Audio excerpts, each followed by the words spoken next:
There is a specific type of person who will restore a 90s classic car they'll never drive. Not restore it halfway. Not restore it as a weekend hobby. Restore it completely. Every wire, every seal, every body panel, knowing with full clarity that when it is done, it will sit under a cover and never see a road again. And the question that nobody actually stops to ask is, why? Why would a grown man pour years of his life into something he will never use? He is 44 years old. He manages logistics for a mid-sized company. His days look like this. He wakes up, checks his phone before his feet hit the floor, drives 35 minutes to an office where he sits in meetings that could have been emails, eats lunch at his desk, drives 35 minutes back, comes home to a house where his teenagers are behind closed doors and his wife is already asleep by the time he finishes the dishes. His life is not bad. He knows that. He has the house, the job, the family.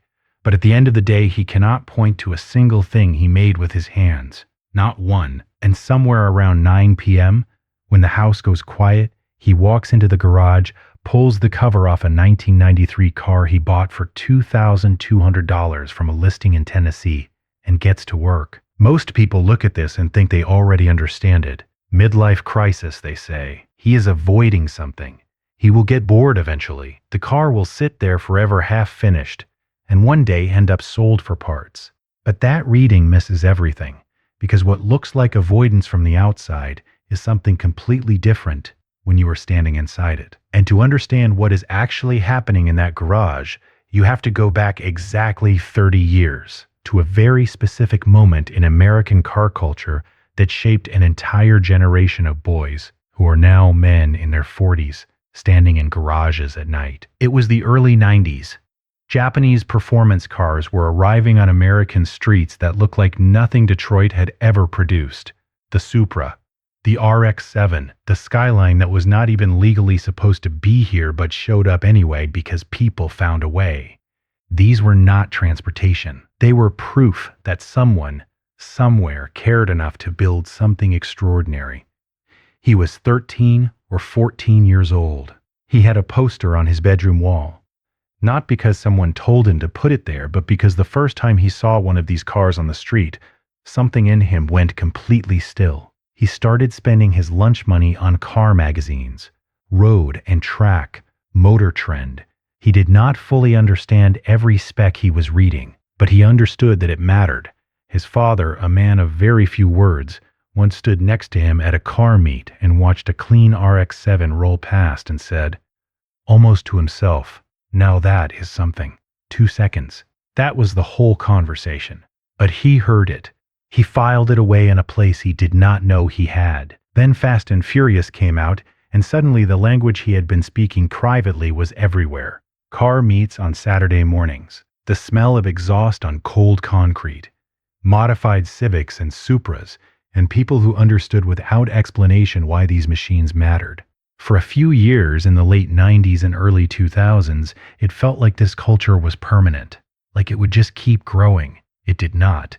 Emissions regulations tightened, insurance costs climbed. The meets got smaller, the magazines folded. The culture that had felt like a birthright slowly became a memory. And nobody held a funeral for it because that would have seemed ridiculous.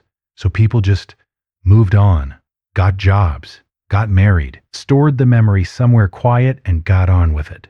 Psychologists who study nostalgia have found something that surprises most people. Nostalgia is not really about happiness. It is not about wanting pleasant times back. Nostalgia is what the brain reaches for when the present feels incoherent, when the rules have shifted and the things that used to define you no longer fit anywhere. The man in the garage is not chasing a feeling. He is chasing a self, a version of himself that existed before the logistics job and the mortgage, and the slow realization that the life he built, while real and good, does not look much like what the 14-year-old with the poster on his wall had imagined. But here is what almost nobody talks about, and this changes everything. The restoration is not just about him.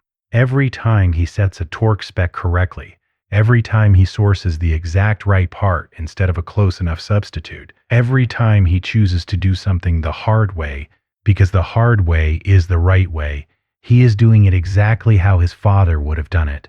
His father never taught him about cars directly, but he was a man who believed that if something was worth doing, it was worth doing until it was finished and finished properly. He never said that as a lesson. He just lived it, and his son watched and remembered, and is now at 9 p.m. in a garage in the Midwest, living it back out in the only language that was ever really shared between them. This is not a hobby. This is a conversation that has been waiting 30 years to happen. This is where grief theory becomes useful, and not grief for a person, though sometimes that too. Grief for an era. The 90s JDM moment is genuinely over. The cars exist now only as collector pieces, behind glass or auction lots, with prices that have made them completely untouchable. The culture that produced them, the meets, the magazines, the feeling that a teenager with $30 could be part of something real, that is gone in a way that cannot be undone. And you cannot mourn something like that out loud without people looking at you strangely. So you do not say anything. You go to the garage. You work. You grieve in the only language that makes any sense. And when the restoration is finally complete, if it ever is, he will not drive it. This is the detail people find strangest. But it is the most logical part of everything. To drive it is to expose it to stone chips and scratches and the slow damage that time does to everything eventually. But more than that, to drive it would turn it back into a car. And it was never really a car.